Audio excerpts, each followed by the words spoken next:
dukej utopik edhe qëllimi ynë për të bërë Shqipërinë një lider në shërbimet publike elektronike, gjë që sot është një fakt, ashtu siç dukej utopik edhe besimi ynë se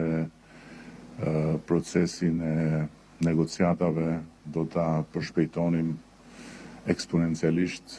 me inteligjencën artificiale, gjë që sot po ndodh, ashtu siç duket sot utopik edhe qëllimi tjetër që të kemi në dispozicion një model të inteligjencës artificiale për të zhvilluar prokurimet publike pa pjesëmarrjen e njeriut,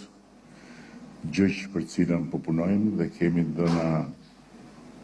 mjaftueshmërisht optimiste se një model të tillë i cili do të jetë i pari që do të vihet në funksion, besojmë deri tani të paktën, me sa kemi parë në Europë.